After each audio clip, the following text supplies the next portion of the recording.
Hi friends, welcome to our channel exam elements. So நம்ம வந்து பார்த்தீங்கன்னா இதுக்கு முன்னாடி அடிப்படை கடமைகள் டாபிக் பார்த்தோம். இன்னைக்கு வந்து பார்த்தீங்கன்னா அரசின் நெறிமுறை கோட்பாடுகள் பார்க்கலாம். ஓகேங்களா? இந்த அரசின் நெறிமுறை கோட்பாடுகள் வந்து பார்த்தீங்கன்னா எதை நோக்கமாக கொண்டதுன்னா வந்து பார்த்தீங்கன்னா ஒரு மக்களுக்கு வந்து சமுதாய நலனை பேணி பாதுகாக்கிறதுல வந்து பார்த்தீங்கன்னா இந்த அரசின் நெறிமுறை கோட்பாடுகள் வந்து பார்த்தீங்கன்னா அதை நோக்கமாக கொண்டுள்ளது. மேலும் வந்து ஒரு நாட்டினுடைய நிர்வாகத்திற்கு மிக முக்கியமானது வந்து பார்த்தீங்கன்னா இந்த அரசின் நெறிமுறை கோட்பாடுகள். நிர்வாகத்திற்கு உதவுவது அரசின் நெறிமுறை கோட்பாடுகள். ஒரு அரசு வந்து பார்த்தீங்கன்னா ஒரு கொள்கையை வகுக்குது அப்படின்னா வந்து பார்த்தீங்கன்னா அதற்கு ஒரு சில நெறிமுறைகளை வந்து தந்திருக்கிறது இந்த அரசின் நெறிமுறை கோட்பாடுகள் தான் வந்து பார்த்தீங்கன்னா. ஓகேங்களா? இந்த அரசின் நெறிமுறை கோட்பாடுகள் வந்து பார்த்தீங்கன்னா நமது இந்திய அரசியலமைப்பு சட்டத்தில் பகுதி 4ல் வந்து இடம்பெற்றிருக்கிறது.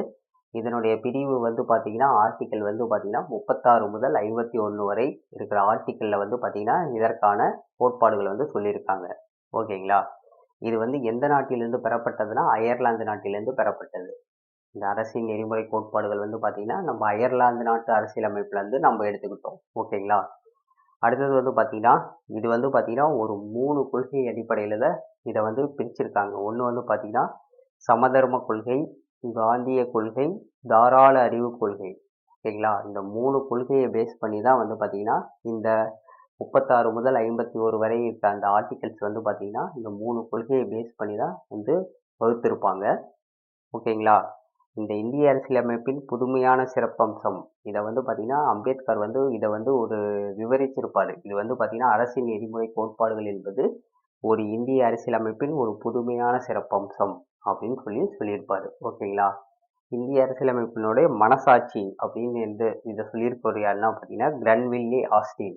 இவர் வந்து பார்த்தீங்கன்னா கிரன்வில்லி ஆஸ்டின்ங்கிறவர் வந்து இதை வந்து ஒரு மனசாட்சி அப்படின்னு சொல்லியிருப்பாரு. ஓகேங்களா?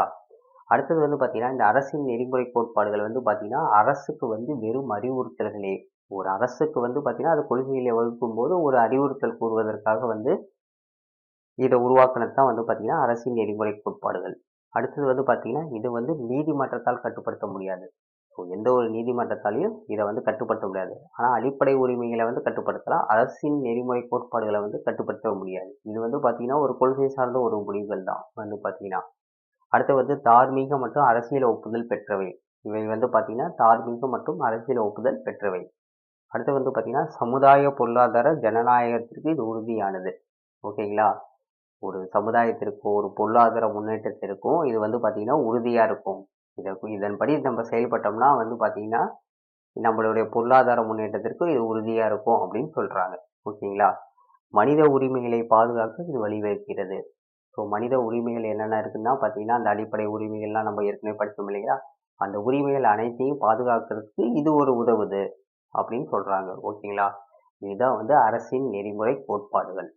இதில் வந்து பார்த்தீங்கன்னா நம்ம இந்த 36 முதல் 51 வரை ஆர்டிகல்ஸ் இருக்கும். அது என்னென்னங்கிறத நம்ம அடுத்த வீடியோவில் பார்க்கலாம். தேங்க்யூ.